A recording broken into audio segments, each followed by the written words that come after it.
Hello everybody out there in YouTube land. So I am excited. Things have kind of calmed down and I was finally able to get my total boat epoxy. So I'm going to clean up these rails and then I'm going to do it not just butyl tape, but I'm going to epoxy these holes with some epoxy and then some 406 thickener, and then you re-drill them and then you do the butyl tape. So I've heard that works a little bit better. So I'm going to get these tracks all cleared up.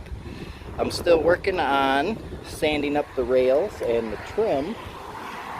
So once I get this cleared up, I'm going to come back and then we'll get some epoxy down in them. We got to put some masking tape on the bottom of the holes, and then I have some bearing compound and stuff, and I'm hoping I'll be able to use it on these spots and be able to clean it up. So I'm going to get to that. Once I get this track cleaned up, we'll head on over to the epoxy and I'll show you how that works and how we mix it up. Alright, so I got that cleaned up. I'm going to let the Goo-Gon sit a little bit longer and I'll give it one more over. But a lot of that is some poly from somebody leaving the rail on and painting it. I don't want to scratch up the paint, so I'm just going to leave it there. If I can't get it off after letting this Goo-Gon sit for a little bit. So next I'm going to go get a screw and we're going to clean out all the holes. Make sure there's no silicone in them. And then we'll be putting on the masking tape underneath. So I'm going to get these holes cleaned out and I'll be back. Alright, I am back. So I went inside and I rewatched the Boatworks Today videos, and from what I saw, what I'm going to have to do here is I'm going to drill these out a little bit bigger before I put in the epoxy, and then we're going to make kind of a, what would you call it, countersunk for the hole so that the epoxy has something to sit in.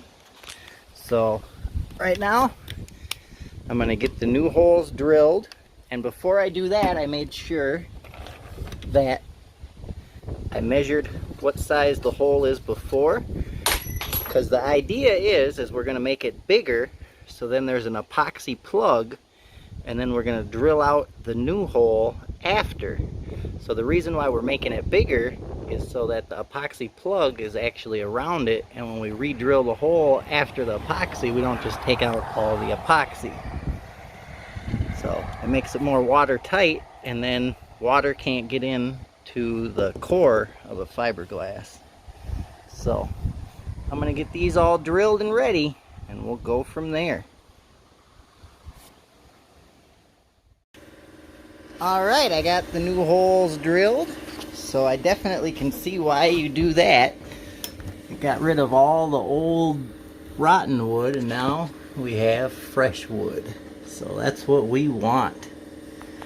So next I'm going to get some masking tape and put it on the inside of all these holes here. Or no, wait, I'm getting ahead of myself.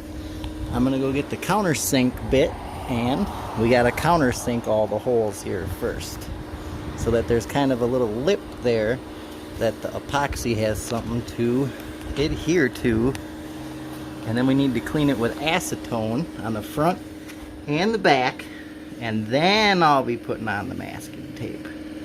So I'm gonna go get the countersink bit and I'll be back. Okay, I have my countersink bit here.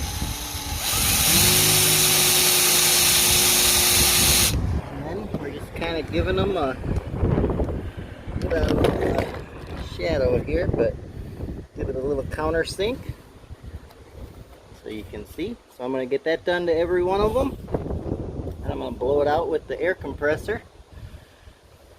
Get some acetone, we'll clean them all up, then we'll put the masking tape on the bottom of them. Alright everybody, we have the masking tape up. So next, to mix up some epoxy. I'm going to head on in and we'll get to that step. Alright, we are back. So I've got the epoxy up here. So I'm going to try first to just use it with no filler. So we're using 2-to-1.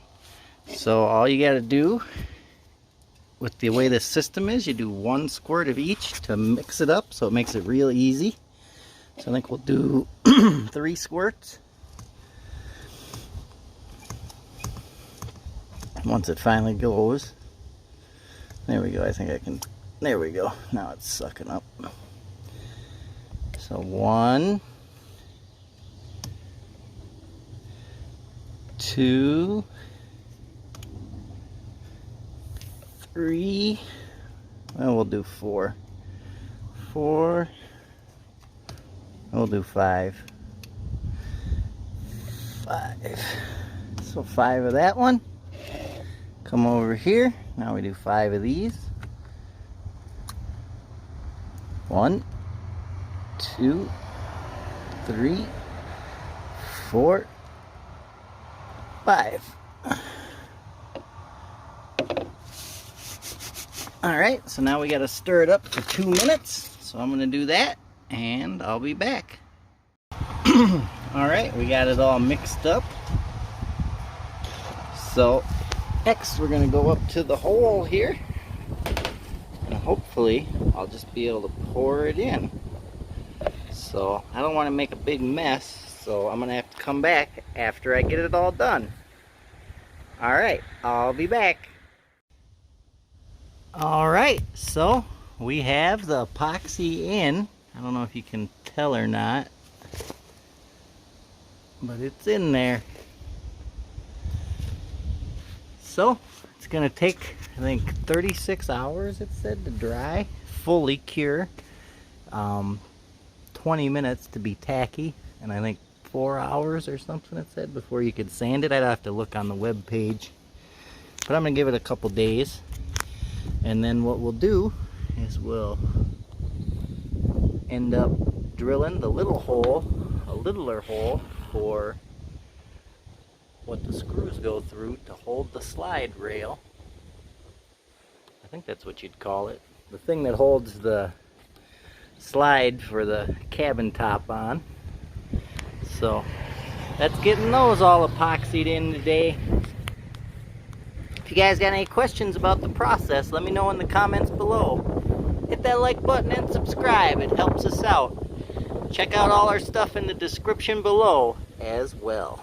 I'll see you guys later.